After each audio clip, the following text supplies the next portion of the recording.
Hello, ladies and gentlemen. I hope you are fine wherever you are. I am the Acca tutor, Mr. Uh, Mr. Jerry Mutimukulu or Gerald Mutimukulu. Okay, I'm available on +263 774 596 368. Okay, you can refer to me as the Acca tutor. Okay, the Acca tutor. Okay, online, and I can assist you in passing your Acca studies as early as possible. Okay, in this video, I'm going to take you through Ifrs 15, that is International Financial Reporting Standard number 15, revenue from contracts with customers. This standard, came into force or became mandatory as from 1 January 2018. So it's actually a very recent accounting standard. It replaced certain accounting standards like IAS 18 revenues and IAS 11, okay, construction contracts, if you still remember those days. So it came with some new changes to the way we recognize revenue. Okay, initially in the predecessor standards, we used to follow the concept of risk and rewards. Okay, the transfer of risk and rewards was actually the way we used to recognize revenue on. Okay, but now we have moved to the assumption of control. Okay, it's now an issue of when control is achieved or is passed, then that's when revenue should be considered or should be recognized. All right, so there is also the introduction of performance obligations alongside extensive disclosures, which means auditors and accountants have much work to do when it comes to revenue recognition with regards to Ifrs 15. Okay, basically Ifrs 15 follows a five-step model. Okay, follows a five-step model in the recognition of revenue. Okay, and these are the five steps we are talking about. So to comply with Ifrs 15, a company must follow these five steps in order for it to recognize revenue. All right, step number one is the identification of a contract with customers. All right, there is need to identify the contract with customers. Step number two, identification of performance obligations within the contract. Identification of performance obligations within the contract. Step number three, determination of the transaction price. Determination of the transaction price. And then step number four, allocation of the transaction price to the performance obligations in the contract. And then recognition of revenue as the company satisfies a performance obligation. All right, so we are going to discuss these five steps in the subsequent pages. Now, step number one, identify the contract. The contracts need not to be written all the time. Okay, they can be expressed or implied, they can be verbal or written. Okay, but the main point here is the contract should be enforceable. Okay, it should be enforceable at law. Okay, capable of being pursued. All right, so it should be having some legal attributes. Okay, it should be enforceable. Then it also should be having some commercial substance. Okay, there should be some commercial substance just to be having some the characteristics of trade. Okay, it should be a trade contract. It should have some commercial substance, and it should be approved by the parties to it. The parties should approve of it. Okay, so it should be approved by the parties to the contract. So the 5-step model applies once the payment terms of the goods or services are identified, and it is probable that the entity will collect the consideration. Okay, if it is not probable that a consideration will be collected, then obviously the commercial substance is found to be lacking. So each part's rights in relation to the goods or services have to be capable of identification, which means the rights of each party have to be clearly identified with regards to the goods or services which are going to be considered or which are under review. If a contract with a customer does not meet these criteria, the entity can continually reassess the contract to determine whether it subsequently meets the criteria. 2 or more contracts that are entered into around the same time with the same customer may be combined and accounted for as a single contract if they meet the specified criteria above.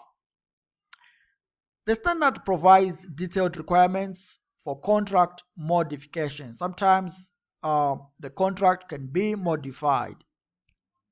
Okay.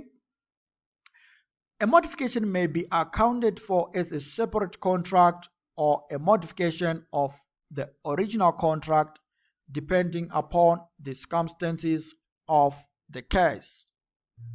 So basically, a modification can arise, let's say, when a customer comes and places an order of additional units. Okay. So if a customer orders additional units at a later date, the additional order is considered distinct. Okay, it is considered distinct even if the order is for identical goods. So when the customer comes, although previously they had ordered similar goods, but when they come this time, they ordered further goods. Okay, even if those goods are identical to the initial order, this is a distinct obligation and which should be treated as a separate contract. Okay, and that gives rise to a new contract which should be accounted separately. Okay, while it's on modification there, a new contract arises also when the price at which the additional units are sold represents a standalone selling price at the time of modification. All right, so this is the price at which the product would be sold on the market rather than a significantly different price. For example, heavily discounted despite the product being the same and of the same quality. For example, to entice more future business from that customer. Okay, so you would see this is a situation where the additional units could be having a heavily discounted price just to entice or to procure customer loyalty for future business. So as the prices are so significantly different, you can see that this automatically becomes a distinct contract. Okay. Then, although the modification could be there or could happen, there is this position that the contract could remain the same as previous. Okay, it might be it can be considered a continuation of the original contract. That is, if there is no distinct goods or services which are provided as part of the modification. Okay, there are no distinct goods or services being provided as part of the modification. And the performance obligation can be satisfied at modification date. Okay, the performance obligation can be satisfied at the modification date. Okay, an example is where a customer negotiates a discount. Okay, where a customer negotiates a discount in relation to units already delivered, for example, due to unsatisfactory quality or service relating to the delivered units only. So in that case, we can't say this is the modification was for a new contract, but rather a continuation of the existing contract. Okay, that's the bit of the theoretical part on the identification of the contract with customers. Let us now move to step number 2. Okay, step number 2, and see what we can get. All right, so this step involves the identification of separate performance obligation. Okay, and it is often referred to as the unbundling stage. Okay, the unbundling stage, and is done at the beginning of the contract. The key factor in identifying a separate performance obligation is the distinctiveness of the good or service, or a bundle of goods or services. A good or service is distinct if the customer can benefit from the good or service on its own or together with the readily available resources, and is separately identifiable from other elements of the contract. Okay, so that's how we can assess the distinctiveness of a product.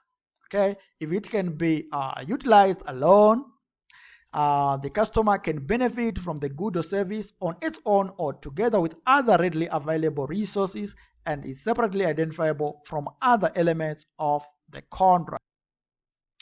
So basically, a performance obligation is a distinct promise to transfer specific goods or services distinct from other goods or services. That's what we are simply saying. Okay, a performance obligation is a distinct promise to transfer specific goods or services distinct from other goods or services. Okay, so performance obligation is distinct when its fulfillment, okay, when its fulfillment provides specific benefits associated with it in its own right or together with other fulfilled obligations. That's what this statement typically refers to. Okay, a performance obligation can also be distinct when its fulfillment is separable from other obligations in the contract. Goods or services offered are not integrated or dependent on other goods or services provided already under the contract.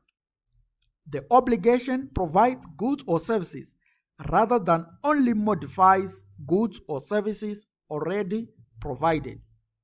So Ifrs 15 requires a series of distinct goods or services that are substantially the same with the same pattern of transfer to be recorded as a single performance obligation.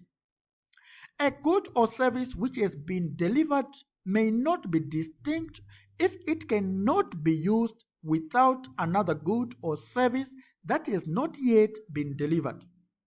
Similarly, goods or services that are not distinct should be combined with other goods or services until the entity identifies a bundle of goods or services that is distinct. Okay, so where it is impossible that a good can be used on its own but requires other goods, then there is need to bundle up those goods so that they become one distinct performance obligation. Ifrs 15 provides indicators rather than criteria to determine when a good or service is distinct within the context of the contract. This allows management to apply judgment to determine the separate performance obligations that best reflect the economic substance of a transaction. So this is where auditors might also be at loggerheads with management because the managerial judgments might sometimes be questionable. Okay, but management should actually stand its ground to convince the auditors who would be reviewing their financial statements. Otherwise, the conflict might end up being so deviant. Okay, so there is a bit of some subjective judgment with regards to what constitutes a bundle, a distinct bundle, and what does not. Okay, let's go to stage 3. Okay,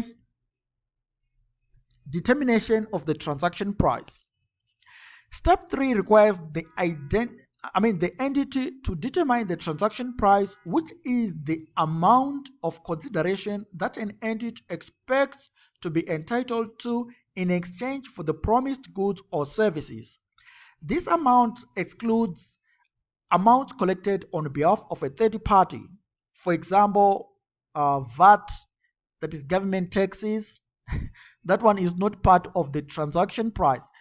Please, let us not be confused. This is actually general knowledge, okay? Value added tax or sales tax is not part of the sales price. This is why when you want to code product prices, the net price is given its own separate code, and this VAT code is given its own separate code again.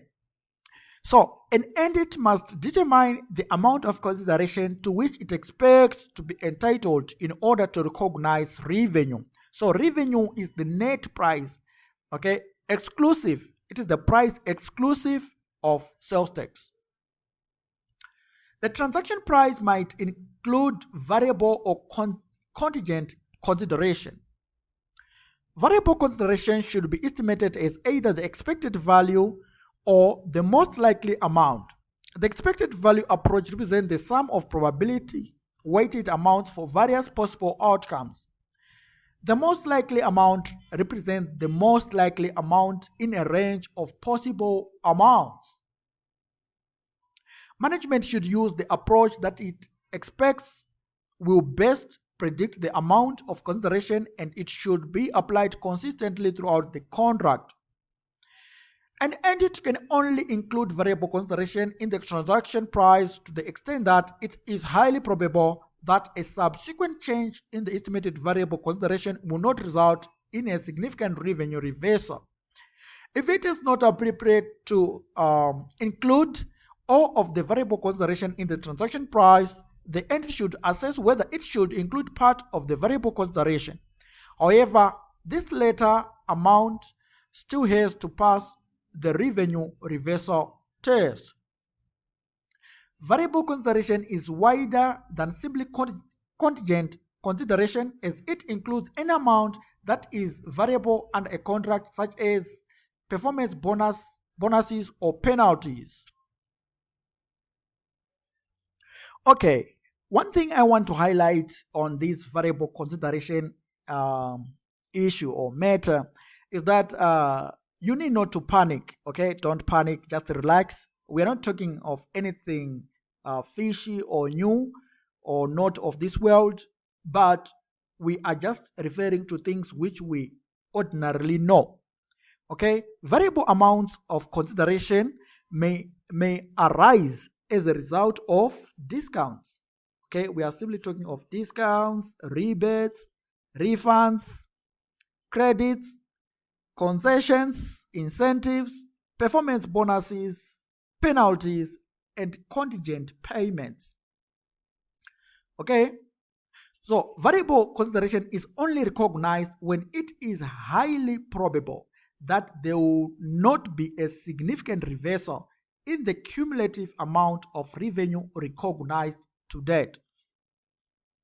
Okay, so if you are quite sure that there is no such a chance that the rebate can be reversed by the tax authorities, then you have to recognize the revenue. Okay, or the concessions are going to be honored, then you have to recognize the revenue. Otherwise, you shouldn't recognize it. Okay.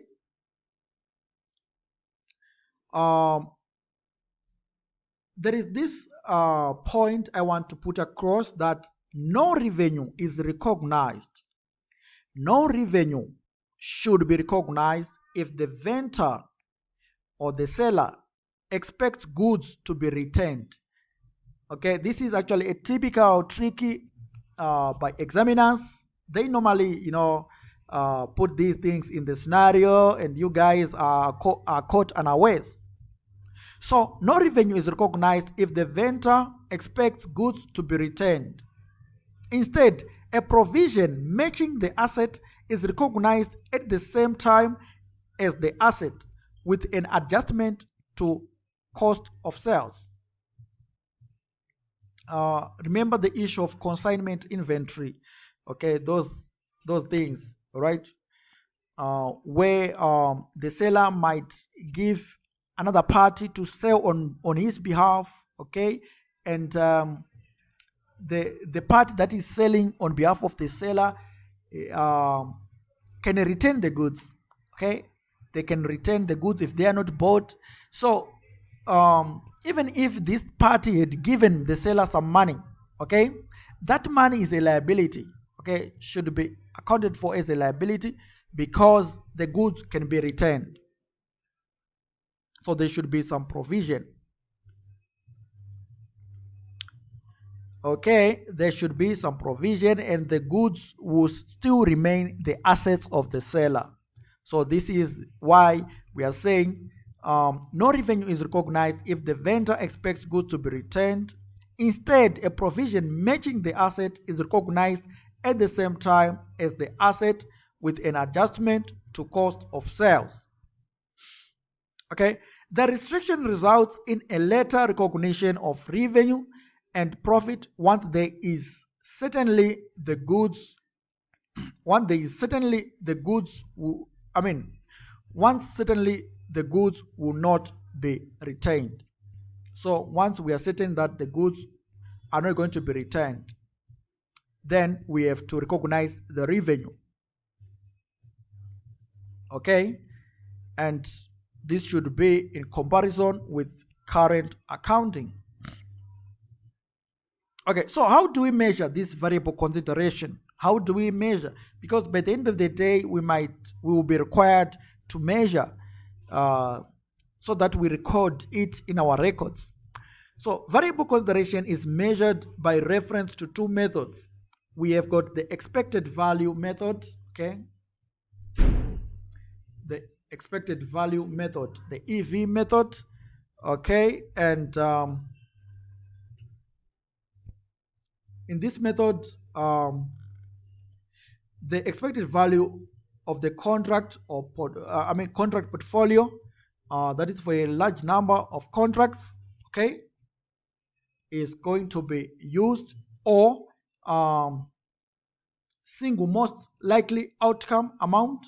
Okay, we can use the single most likely outcome amount.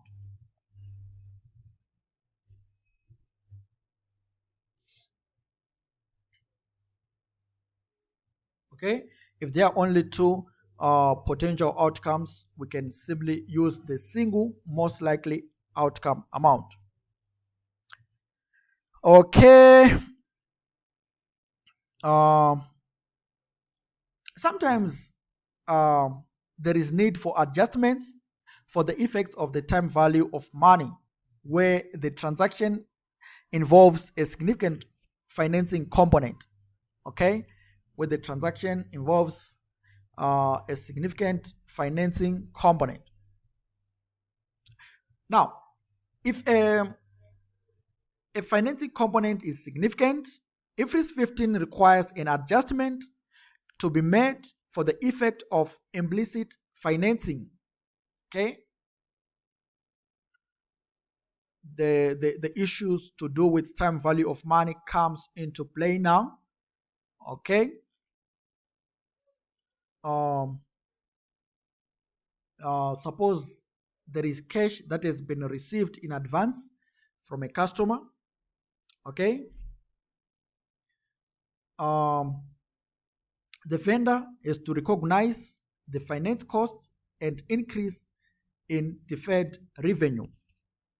Okay, the vendor is to recognize finance cost and increase in deferred revenue. Cash received in arrears from buyer, where we have got a situation. Remember, the first situation here is when cash received in advance, in advance, and then we've got a situation where cash is received in arrears. So in the first instance, when the cash is received in advance, okay, from the buyer or customer, the vendor has to recognize finance cost and increase in deferred revenue. Okay, then when the cash received in arrears from the customer, received in arrears simply means that the entity has supplied the good first and then received the cash later. Okay, so in this case, the seller has to recognize finance income and reduction in revenue.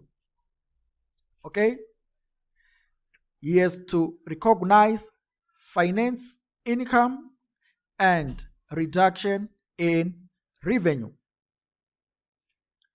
Okay, there are no adjustments for a financing component.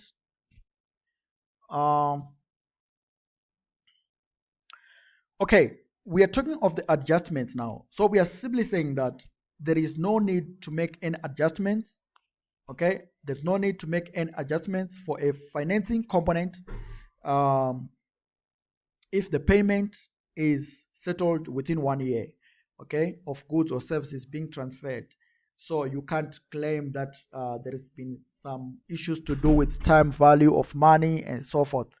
Okay, there is no need for that adjustment. Now, here are the examples of situations which which do not give rise to a financing component, and hence no adjustment required.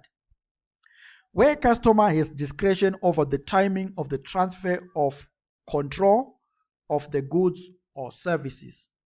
Where in our contract we had stated that no, the customer can transfer the consideration at his own time, okay, or not the consideration specifically, but where the customer has discretion in terms of collecting the goods or services, okay, or enjoying the services. He has got discretion in terms of the time at which he's going to enjoy those services or to collect the goods. Then we can't talk of any financing costs or any such financing component adjustments. Okay, where the consideration is variable and the amount or timing depends on factors outside the party's control.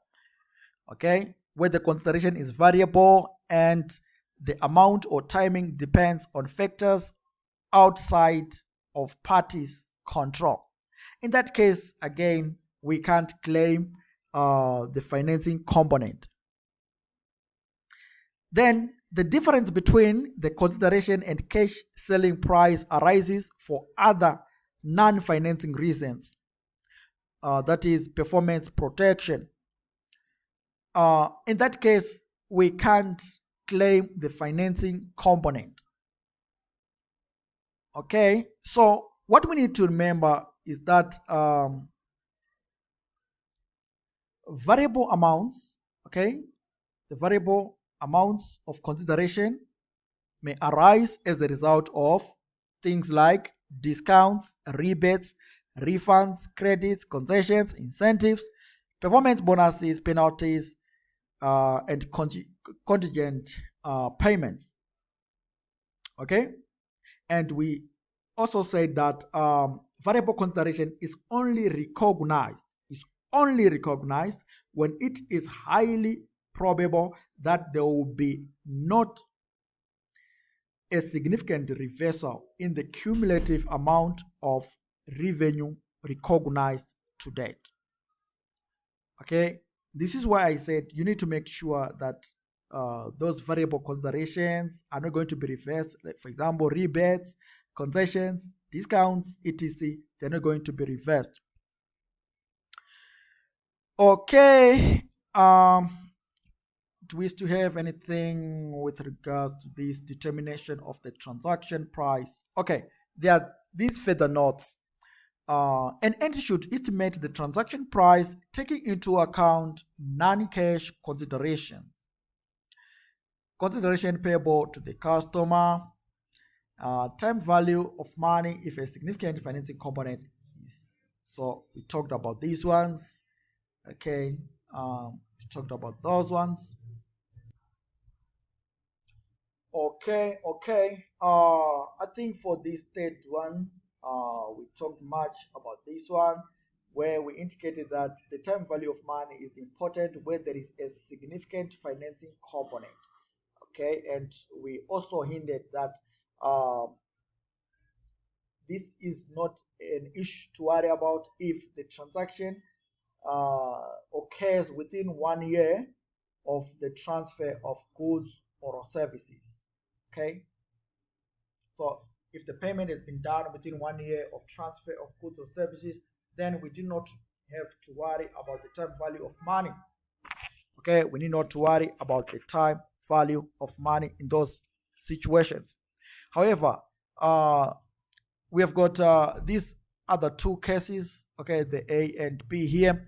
Non-cash considerations might be in the form of shares, okay, the form of shares. They're non-cash, okay, they're non-cash, although they will be having some monetary value, but they won't be cash, okay. There could also be some consideration payable to customers, okay. For example, discounts are considerations payable to customers because they are receiving them. So in these cases, it could be difficult to determine whether a significant financing component exists. This is likely to be the case where there are long-term arrangements with multiple performance obligations such that goods or services are delivered and cash payments received throughout the arrangement.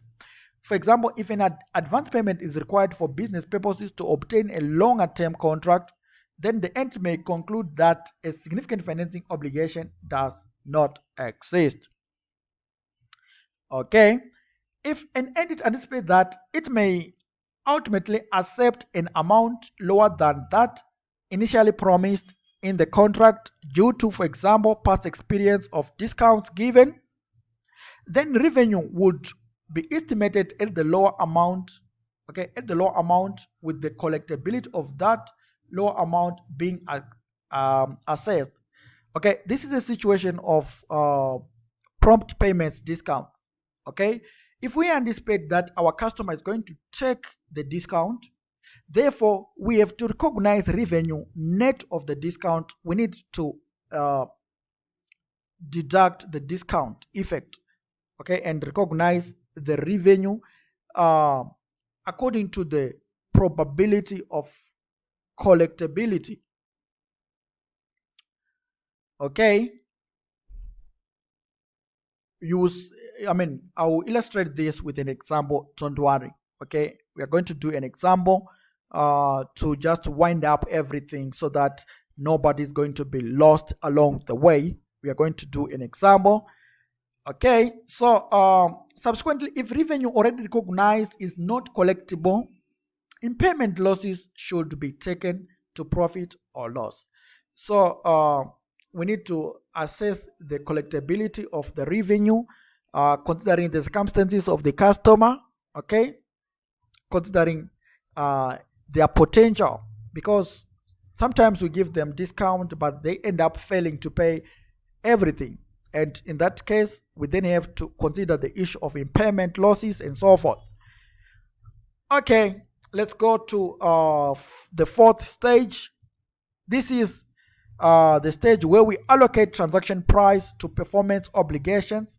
And this is actually a rich example because there is a lot of computations involved in the allocation of transaction price. So the allocation is based on the relative standalone selling prices of the goods or services promised and is made at inception of the contract. It is not adjusted to reflect subsequent changes in the standalone selling prices of those goods or services. The best evidence of standalone selling price is the observable price of a good or service when the entity sells that good or service separately. If that is not available, an estimate is made by using an approach that maximizes the use of observable inputs. For example, expected cost plus an appropriate margin, or the assessment of market prices for similar goods or services adjusted for entity specific costs and margins, or in limited circumstances, a residual approach. The residual approach is different from the residual method that is used currently by some entities, such as software companies. Okay, I think I must elaborate on these two approaches. Okay, the residual approach and the residual method, because we need to know what they mean. Okay, I think I need some whiteboards. Okay, uh, right now, um, when you are talking of the residual approach, okay, um, this involves the edit um, establishing, okay, establishing the stand alone selling price by reference to the total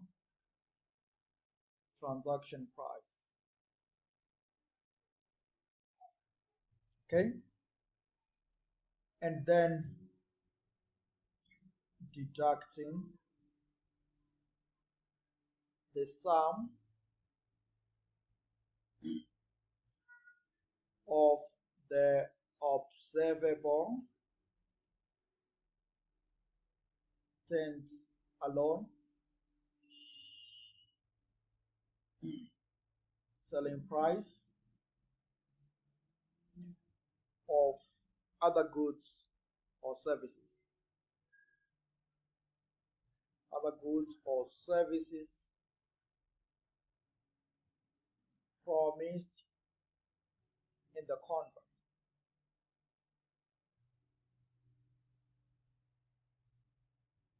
But there are certain conditions, okay, uh, that have to be met for the entity to use the residual approach, okay. Um, Number one, if the entity sells the same goods or service to different customers, all right, to different customers for a broad range of amounts. That is, the selling price is highly variable because a representative standalone selling price is not discernible. Okay, is not discernible from past transactions or other observable evidence.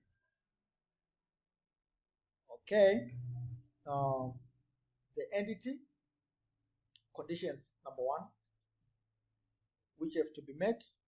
The entity sells the entity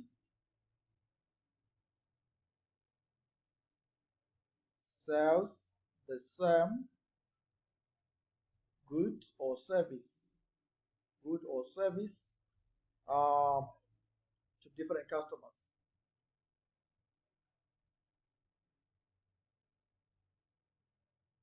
That is at or near the same time.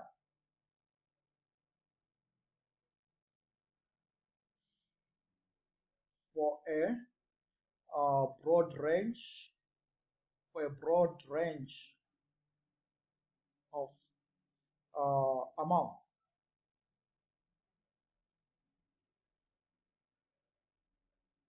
And we are saying in this case the selling price is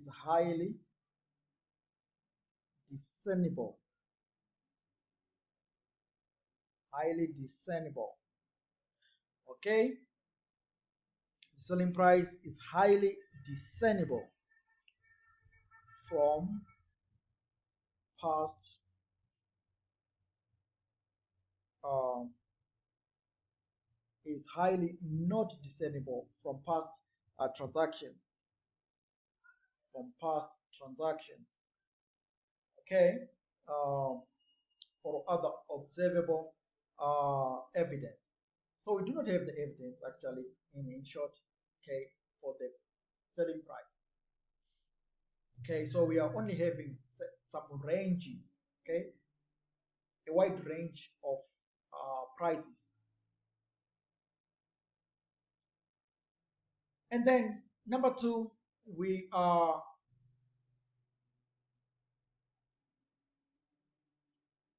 number two, we the entity, the entity, condition number two, the entity has not yet established, okay, a price for that goods or service,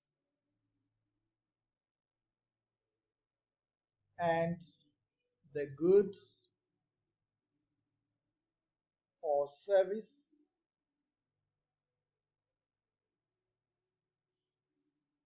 has not previously been sold on a standalone basis. That is selling price.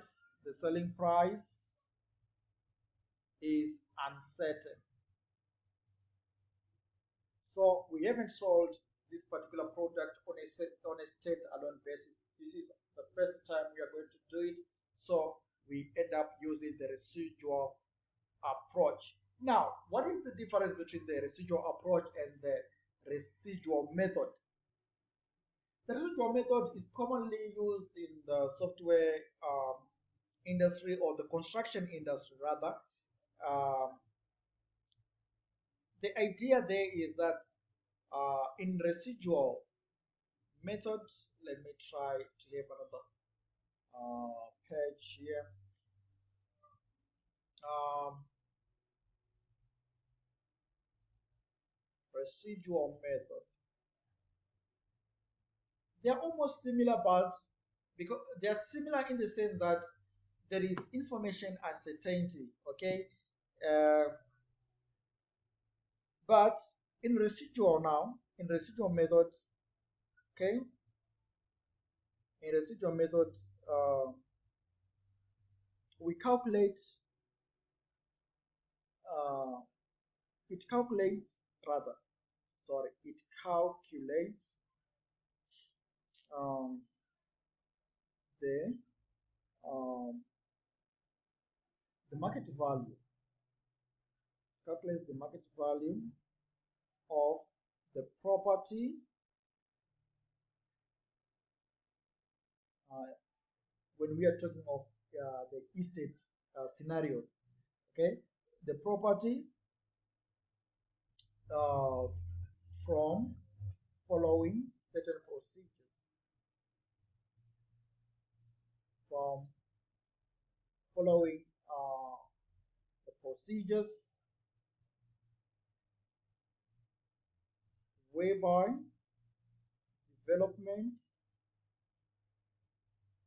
whereby development or um, reconstruction costs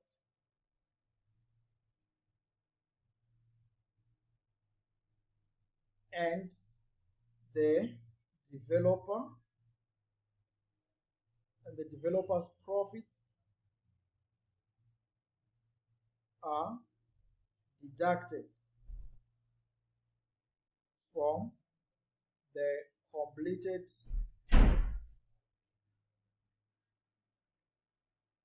development value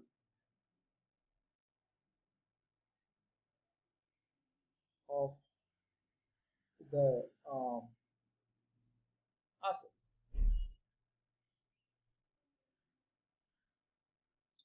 So residual method calculates the market value of the property from following the procedures whereby development or reconstruction costs and the developer's profits are deducted from the completed development value of the asset. So basically, we are having this formula, okay, residual value. The residual value would be completed development value less development costs, less profit, less the developer's profit.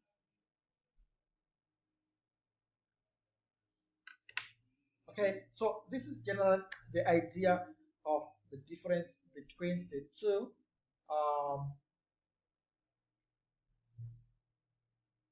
okay, so we are saying this is not necessarily required. Okay, this is not what is required by the standard. Okay, by Ifrs 15. All right, where uh, the information observable information is not available, you are required to use the residual approach. Okay, you need to use the residual approach. Okay, not the residual method, just the issue of technicalities. All right, so when a contract contains more than one distinct performance obligation and it allocates the transaction price to each distinct performance obligation on the basis of the stand-alone selling price. We talked about that one. Okay, and we are left with the final stage. When the allocation of transaction price has been done, we then have to uh, allocate transaction price to performance obligation. All right. I mean, to recognize revenue. Sorry for that. Okay. I'm sure we have finished with the discussion on the allocation of transaction price, and the rest here that is left here is just an issue of illustration using practical examples. Okay, remember we are going to tackle an example which deals with the mobile telephone operators. Okay, and I hope uh, this the example we are going to do illustrates further the issue of bundling. Okay, unbundling. Okay, a mobile telephone contract typically bundles together the headset and network connection, but according to Ifrs 15, there is need for separation of those items. The headset should be priced separately, and the uh, the network and other gadgets are also going to be priced separately. That's unbundling, as we discussed in stage 3 previously. So let us now go to stage number 5. Let us go to stage 5. Sorry, my mic had slipped. So we have discussed of the other issues there, and what is left is the issue to do with the transaction price.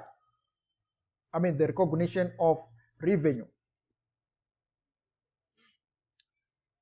Okay, revenue has to be recognized when each performance obligation has been satisfied. All right.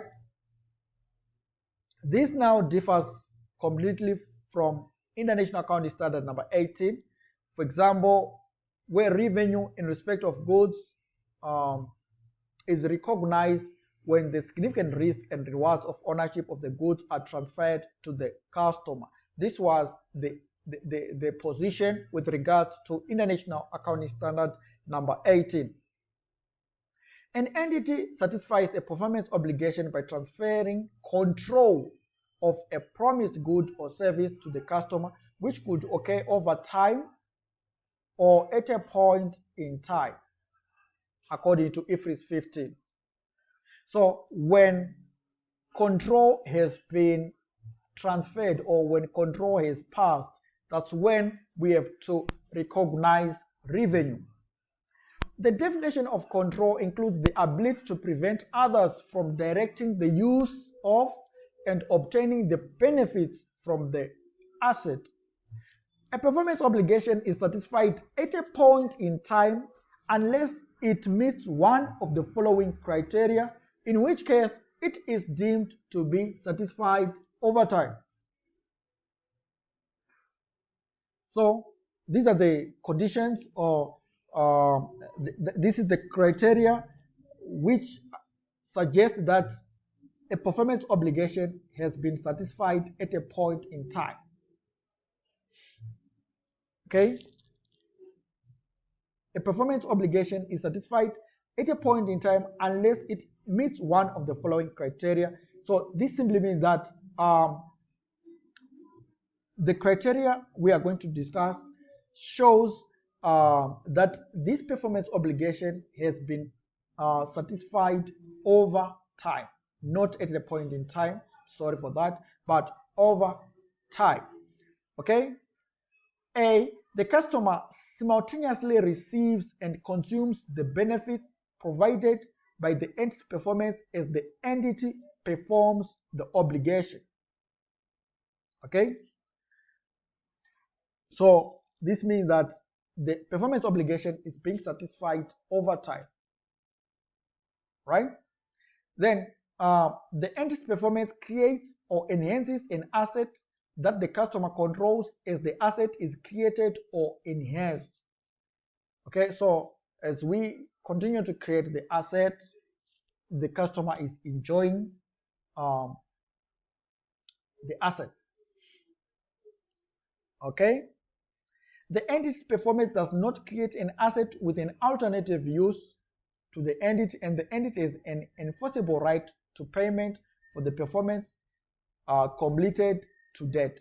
So this is a situation, especially on in construction contracts or construction transactions, where if we complete one part of the building, we are paid.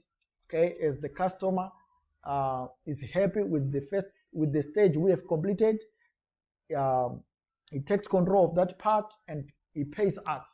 Okay, so in this case, revenue is being recognized over time. Okay, I mean, the performance obligation is being satisfied over time rather than at a point in time. Okay. Now, revenue is recognized in line with the pattern of transfer. Whether an entity recognizes revenue over the period during which it manufactures a product or on delivery to the customer will depend on the specific terms of the contract. If an entity does not satisfy its performance obligation over time, it satisfies it at a point in time, and revenue will be recognized when the control is passed. When control is passed at that point in time. Factors that may indicate the passing of control include the present right to payment for the asset, or the customer has legal title to the asset, or the entity has transferred physical possession of the asset. So basically, we are simply saying revenue should be recognized when control is passed. Okay, sure, we have covered almost everything with regards, I mean, the majority of it with regards to revenue recognition and the 5-step model in terms of Ifrs 15. Now, let us try to do the following exercises, the following questions, so that we see if we have understood the concepts.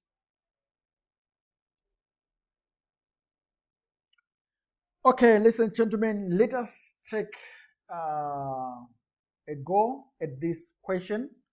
We are highly likely to face this type of question if we are studying the Acca qualification or similar qualifications in our accounting studies. So this question is of paramount importance as we try to assimilate everything, to summarize it, to actually wind up the topic. Okay. Details of two of second-size transactions in the year ending 31st August 2007 were as follows. Number one, Sekesai sold a machine to a customer, Bikita, on 28 August 2007.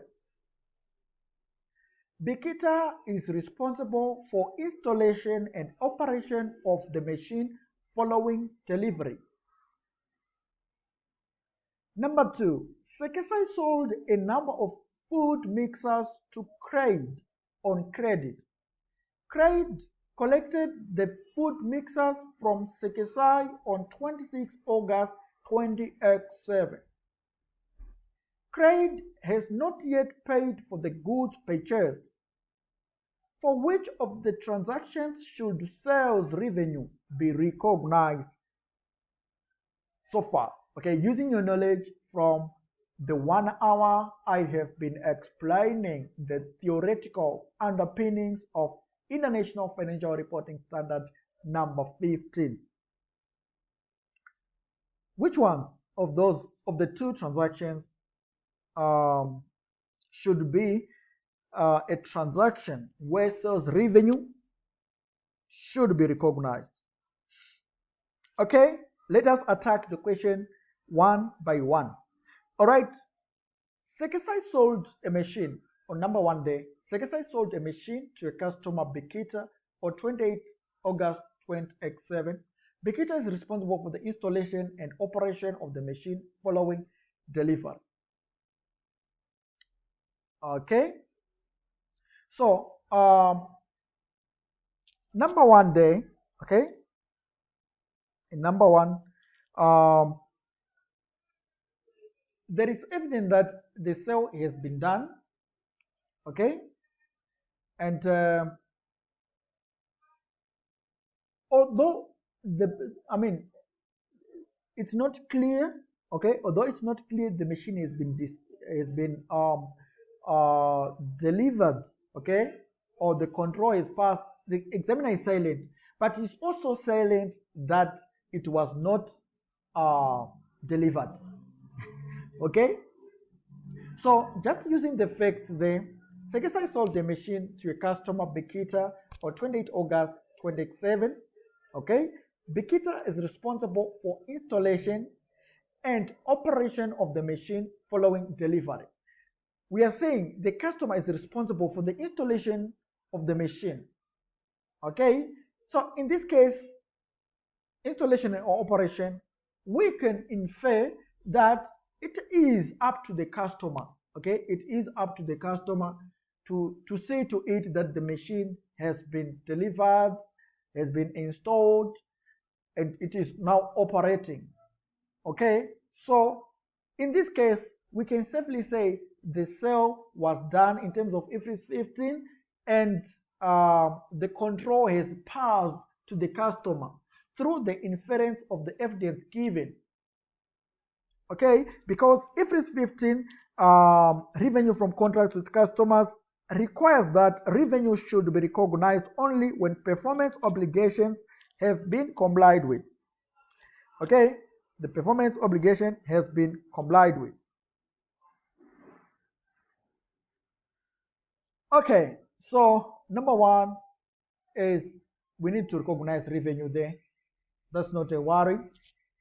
Number two, Sekesai sold a number of food mixers to Cred on credit. Cred collected the food mixers from Sekesai on 26 August 2027. Cred has not yet paid for the goods purchased. Okay, the issue that Cred has not yet paid is not actually an issue. Okay, revenue can be collected even if the payment has not been done. Okay, the matching concept and so forth. Number two is actually clear. Okay, number two, the collection has been done, control is passed. So number two is clear, revenue is collected. So in number two there, we have to recognize revenue. Okay, Sekesai has complied with the obligation to deliver the food processor on the time on 28 August, okay, and transfer to control, and transfers control to Bekita on that date. All right, then revenue can therefore be recognized on this transaction. All right, similarly, it would appear the obligations to Cred were fulfilled on 26 August when Cred collected the goods. Control was transferred on that date. A receivable should be recognized for any amount due but not yet received on both transactions. So that one is just an expansion, but it's not required. It's not relevant actually to our question. The question was, should we recognize revenue? Yes, we should recognize revenue. Somebody might still be having a question on item 1 and say, why is the examiner silent there? This is an examination and you just have to be prepared. It's not going to come on a silver plate. You need to at least show some maturity in analyzing these questions so that you attempt them properly and correctly. So our answer there was C. Both 1 and 2 are correct. Okay.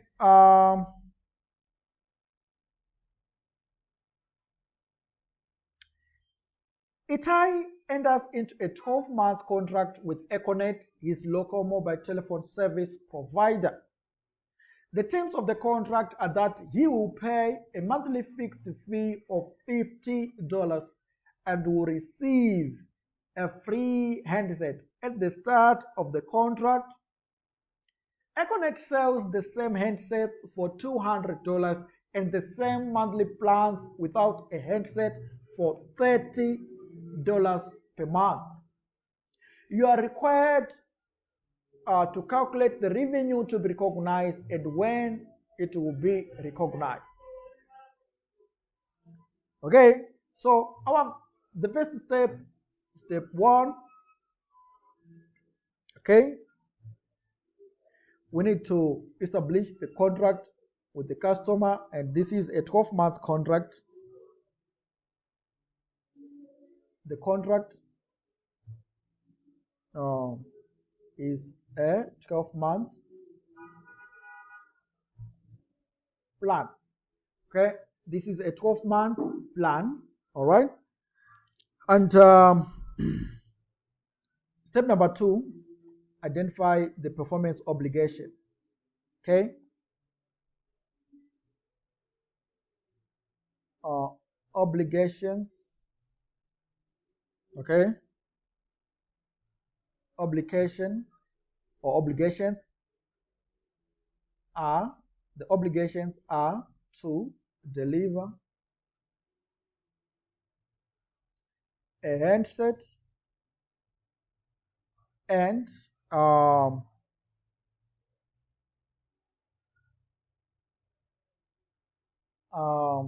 associated services, network services over 1 year or 12 months over 1 year. That's the obligation. Okay, because we are told that this is a 12-month contract with Econet. The terms of the contract that you will pay a monthly fixed fee of $50 and will receive a free handset at the start of the contract. All right. Econet sells the handset and the same monthly plans without a headset for $30 per month.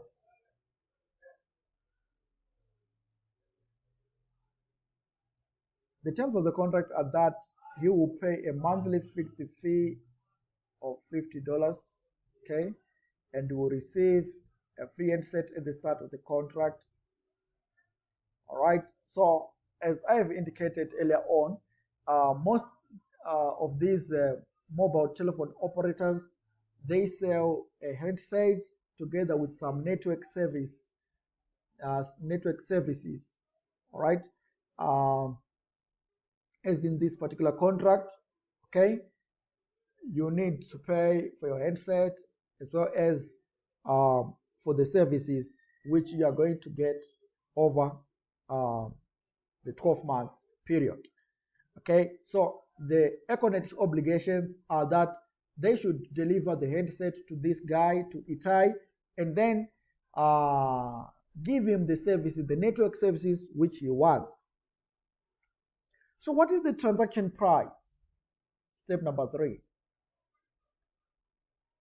Okay.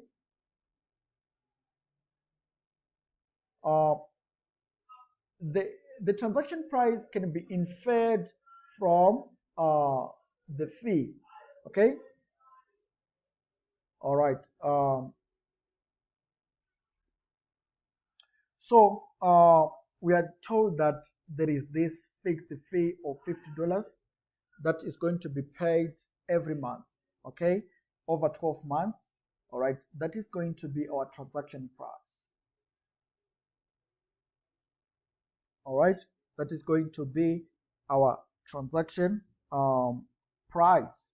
All right, but one thing we have to understand is that this transaction price is for the whole package, for the whole bundle. Okay, there is a bundle where this bundle involves the handset as well as the network services. The network services. In this bundle, we've got the handset and the network services. All right. So the transaction price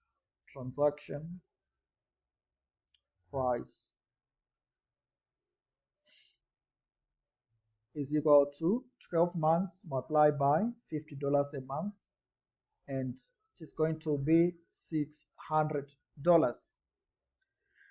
Okay, we are done. Let us go to step number 3 and number 4. Step 4. Here we need to allocate transaction price.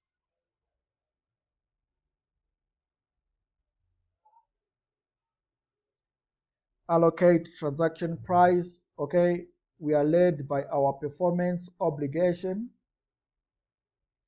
We are also led by the stand-alone price. We need to determine this one. So this is a table, stand-alone price. All right, and the percentage, okay, of total. All right, so we need to have a table, and then the revenue that we have to recognize. Let me try to find an eraser.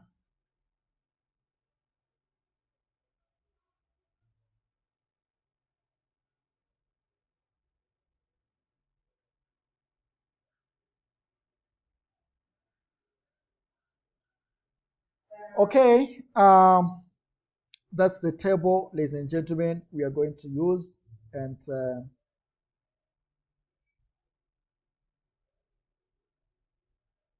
okay, we have got two performance obligations: the delivery of a handset as well as the network service. The network services. 1, 2. Okay, so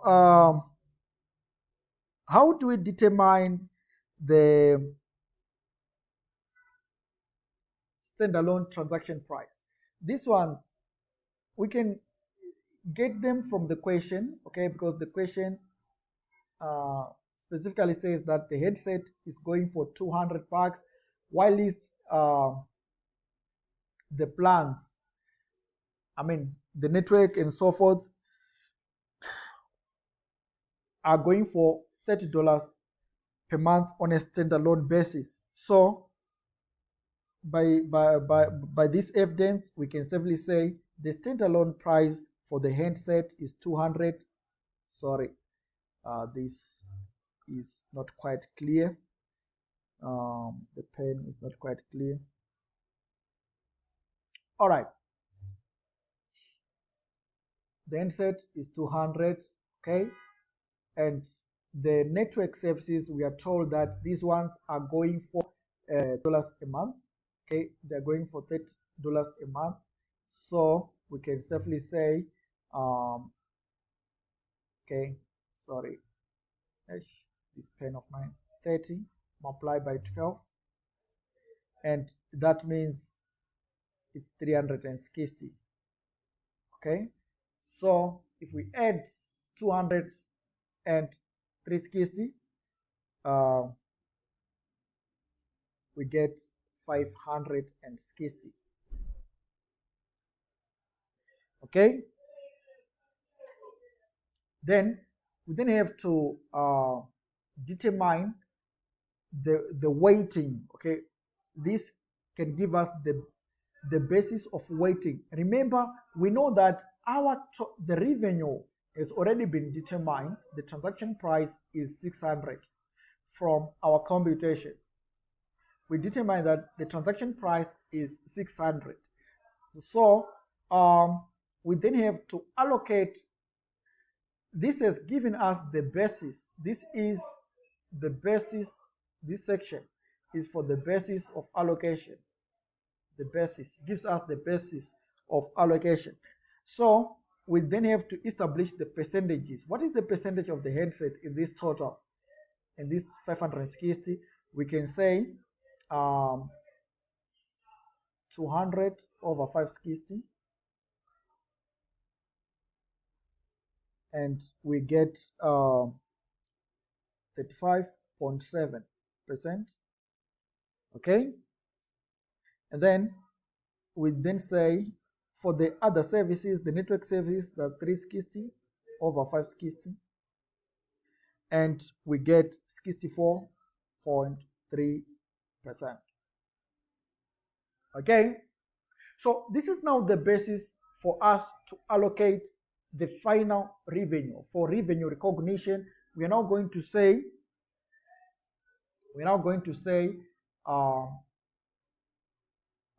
my board here, I know it's going to be some problem. Okay, so we're going to say for the handset, we are going to say 35.7% multiplied by 600, and we get 214. Then for the network, we're going to say 64.3% multiplied by 600, and we get 386. Okay, so we have successfully allocated the transaction price. We have successfully allocated the transaction price, 214 and 386. Both of them add up to $600, which is the transaction price which we determined in stage number 3. Okay, so this is the revenue that should be recognized. So the question was saying, when are you going to recognize this revenue? Okay, basically what happens is we have to recognize revenue of $214 in respect of the handset, and then $386 in respect of the network services. Okay, but remember, these payments are made on a monthly basis, so we recognize the revenue because control of the handset is passed on the initiation of the contract. Okay, upon the initiation of the contract. So at the initial stage of the contract, we have to give this customer a handset. So the 214 is recognized immediately as revenue. Okay, so the moment we give Itai the asset, okay, the moment we give or we hand over Itai the handset, we have to recognize revenue. However, the network services are provided on a continuous basis, and Itai pays for them on a monthly basis. Okay, so at the end of the month, we have to recognize the revenue for the network services which we have provided Itai. So on a month-per-month basis, that's how we are going to recognize. So per month, we are going to recognize how much. That's per month, we are going to say per month,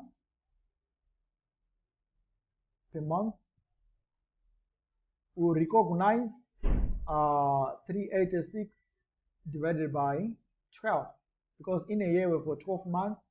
So per month, we are going to recognize $32.17.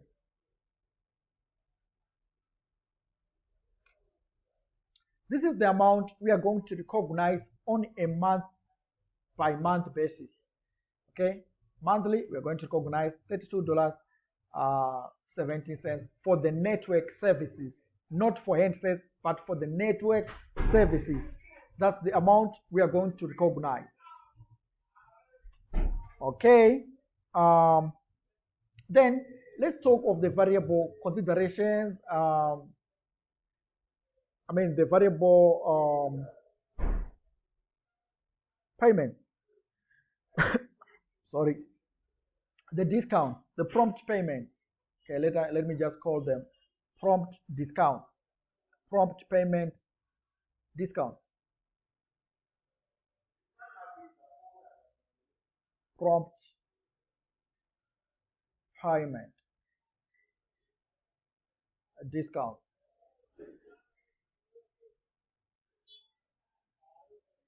Okay. Kwanyangara sells goods with a list price of $5,000 on credit to a customer. Kwanyangara is offered the customer a 2% discount if payment is made within 10 days. Based on past experience, the customer is expected to take the discount. Show how the sale and the payment will be recorded. Remember, we have highlighted that when we give a customer discount, we have to recognize revenue net of the discount, but taking into consideration the collectability of the revenue. Okay, so we need to show the sale and the payment. To show how the sale and the payment will be recorded. So the first situation is if the customer does take the discount. Okay.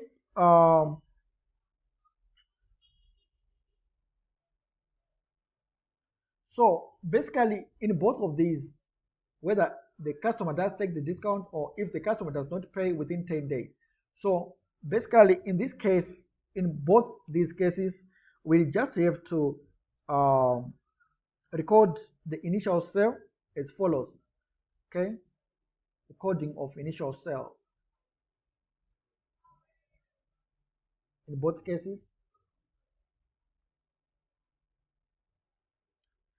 Okay, we have to debit receivables because Ita is not paying there and there. It's a credit sale. This Kwanyangara is not paying there and there. Okay, but how much is the receivable? The receivable is 5,000 multiplied by 0.98. Okay, and it's 4,900. Okay, so we debit receivables and credit sales. Same amount. Here we have deducted the 2% discount. Okay, so even if the customer is not going to pay whatever, initially we are going to record this amount. Now, if the customer did take the discount, okay, and pays within 10 days, they are going to pay the 4,900, okay? They are going to pay the 4,900, and when they pay, we are going to debit. So for this part A, we are going to debit cash, okay? Debit cash, 4,900, and credit the receivable. Credit receivable, 4,900. We're done with A, okay? We're done with A. What about in B? If the customer does not pay within 10 days, he has breached the discount offer and he has to pay the full amount. So, B, if the customer does not pay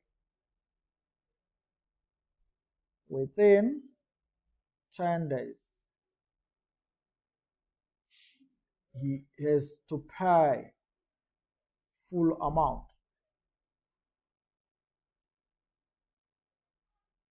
He has to pay the full amount. So what is the entry? The double entry here is we're going to debit cash 5,000.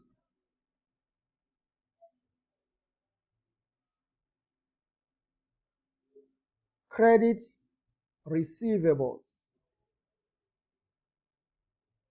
4,900, and credits revenue 100, so that it comes to 5,000. Why are we crediting revenue? Because initially we had deducted this revenue, we didn't record it upon the first recording or first recognition of the transaction, because we were assuming that the customer was going to honor the discount terms. Okay? But in this case, we have to make the reversal of the variable consideration. Okay, remember that part, the stage 3 part, stage 3 and stage 4 parts about this. So please watch out. Okay, here we have reversed the variable, the discount. Okay, we have reversed the discount or the variable consideration to the customer. We have reversed it now so that we recognize our revenue. That's the idea. Okay, and that's the double entry. I hope, ladies and gentlemen, you have enjoyed your studies with us. Okay, I hope you have enjoyed this video, and do welcome you at Transcar Consulting Services for further coaching. Okay, we are there to serve. We are there to help you pass your Acca studies as soon as possible. So whenever you feel like you need a tutor by your side, please don't hesitate to contact me. I'll always be there 24/7, 7 days a week, 365 days a year. You can get in touch with me on +263 774 596 368. Okay, anytime is tea time with me. Thank you. I'm signing out.